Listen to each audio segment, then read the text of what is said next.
ಸರ್ಕಾರದ ಕೆಲಸಕ್ಕೆ ಓಡಾಡಲು ಇನ್ಮುಂದೆ ಹೆಲಿಕಾಪ್ಟರ್ ಸೇವೆ ಲಭ್ಯವಾಗಲಿದೆ. ಹೆಲಿಕಾಪ್ಟರ್ ಬಾಡಿಗೆಗೆ ಡಿಕೆಶಿ ನೇತೃತ್ವದಲ್ಲಿ ಮಹತ್ವದ ಸಭೆ ನಡೆಸಲಾಗಿದೆ. ಬೆಳಗಾವಿಯ ಸುವರ್ಣಸೌಧದಲ್ಲಿ ನಡೆದಂತ ಮೀಟಿಂಗ್ ಇದು. ಸಚಿವರಾದ ಎಂಬಿ ಪಾಟೀಲ್, ಬೈರತಿ ಸುರೇಶ್, ಸತೀಶ್ ಜಾರಕಿಹೊಳಿ ಭಾಗಿಯಾಗಿದ್ದರು.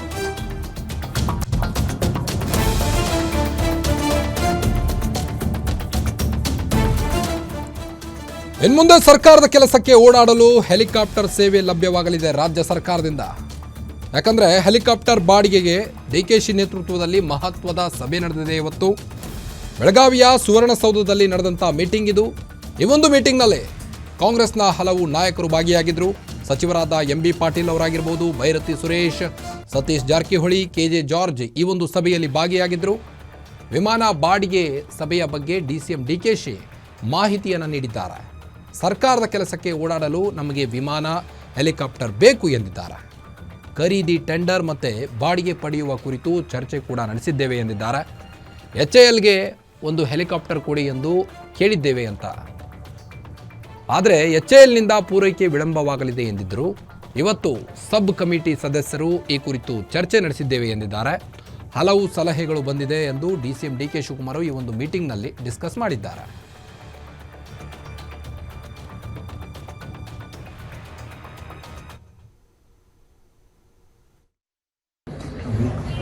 ನಮಗೆ ಮುಖ್ಯಮಂತ್ರಿ ಒಂದು ಕ್ಯಾಬಿನೆಟ್ ಮಾಡಿದ್ರು.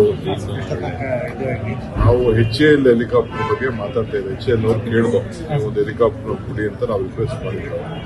ನಮ್ಮ ಸ್ಟೇಟಿಗೆ ಬೇಕು ಅಂತ. ಅವ್ರನ್ನ ಸ್ವಲ್ಪ ಲೇಟ್ ಆಗ್ತದೆ ಅಂತ ಹೇಳಿದ್ವಿ. ಅವ್ರಿಗೆ ಹೇಳಿದೀವಿ, ಅವರೇ ಇದೆ ಮಾಡ್ತಾ ಇದ್ದಾರೆ. ನಾನು ರಾಜನಾಥ್ ಸಿಂಗ್ ಅವತ್ತು ಏರೋ ಶೋ ಬಂದಾಗ ನೋಡಿದ್ದು, ಚೆನ್ನಾಗಿತ್ತು. ಅವರು ಅವರೇ ಮೇಂಟೆನೆನ್ಸು, ಅವರೇ ಇದು, ಮತ್ತೊಂದು ಯಾವುದು ಕಾಂಬಿನೇಷನ್ ಇಲ್ಲ. ನಮ್ಮ ಸರ್ವಿಸ್ ನೀವು ಕೊಡಿ, ನಿಮ್ಗೆಲ್ಲ ಜಾಗ ಕೊಟ್ಟಿದ್ದೀವಿ ನಾವು ಅಂತ ಅವ್ರಿಗೆಲ್ಲ ರಿಕ್ವೆಸ್ಟ್ ಮಾಡಿದ್ವಿ. ಅವ್ರಿನ್ನ ಸ್ವಲ್ಪ ಲೇಟ್ ಆಗ್ತದೆ ಅಂತ ಹೇಳಿದ್ರು. ಅವರು ಒಂದು ಸೆಂಟ್ರಲ್ ಗೌರ್ಮೆಂಟ್ ಕಂಪ್ನಿಗೆ ರೆಫರ್ ಮಾಡಿದ್ದಾರೆ. ಅವರೆಲ್ಲ ಪಾರ್ಟಿಸಿಪೇಟ್ ಮಾಡಿದ್ದಾರೆ. ಟೆಂಡರ್ ಕರೆದಿದ್ದೀವಿ ನಾವು. ಕೆಲವರು ಯಾರು ಬರಲಿಲ್ಲ, ಸೆಕೆಂಡ್ ಕಾಲ್ ಕರೆದಿದ್ದೀವಿ. ಇನ್ನು ಕೆಲವು ಕಾರ್ಪೊರೇಷನ್, ಒಂದು ಹೆಲಿಕಾಪ್ಟರ್, ಟ್ರೈನು ನಮಗೆ ಬೇಕಾಗ್ತದೆ. ಆ ದೃಷ್ಟಿಯಿಂದ ಇವತ್ತು ನಾನು ಒಂದು ಕ್ಯಾಬಿನೆಟ್ ಸಬ್ ಕಮಿಟಿ, ನಾನು ಜಾರ್ಜು, ಸತೀಶ್, ಎಂಬಿ ಪಾಟೀಲ್, ಬೈರತಿ ಸುರೇಶ್ ಎಲ್ಲ ಕಮಿಟಿಲಿದ್ವಿ, ಕೂತ್ಕೊಂಡು ಚರ್ಚೆ ಮಾಡಿದ್ವಿ. ಇನ್ನೊಂದು ಸತಿ ನಾವು ನೆಕ್ಸ್ಟ್ ಮಂಗಳವಾರ ಸೇರ್ತಾ ಇದ್ದೀವಿ. ಎಲ್ಲದಕ್ಕೂ ಅಷ್ಟೇ, ಅದಕ್ಕೆಲ್ಲ ಟೆಕ್ನಿಕಲ್ ಕ್ವಾಲಿಫಿಕೇಶನ್ ಇರುವಂತ ಜನ ಬೇಕು, ಒಳ್ಳೆ ಸರ್ವಿಸ್ ಇಟ್ಕೊಂಡಿರ್ಬೇಕು. ಸರ್ಕಾರ ಬೇರೆ ಸರ್ಕಾರದ ಜೊತೆ ಒಳ್ಳೆ ಸರ್ವಿಸ್ ಕೊಟ್ಟಿರಬೇಕು. ಅಂಥವ್ರು ಮಾತ್ರ ನಾವು ಇದಕ್ಕೆ ಮಾಡ್ತಾ ಇದ್ದೀವಿ. ಸುಮ್ಮನೆ ಯಾರನ್ನೋ ಎಲ್ಲ ತೆಗೆದುಕೊಂಡು ಮಾಡೋಕ್ಕಾಗಲ್ಲ. ಯಾಕಂದ್ರೆ ಸೇಫ್ಟಿ ಬಹಳ ಇಂಪಾರ್ಟೆಂಟ್ ಮತ್ತು ಸರ್ಕಾರದ ಹಣನೂ ಇಂಪಾರ್ಟೆಂಟ್. ಖರೀದಿ ಮಾಡೋಂಥ ಪ್ರಶ್ನೆ ಇಲ್ಲ. ವೆಟ್ ಲೀಸ್ ತಗೊಳ್ಳೋಣ ಅಂತ ಒಂದು ತೀರ್ಮಾನ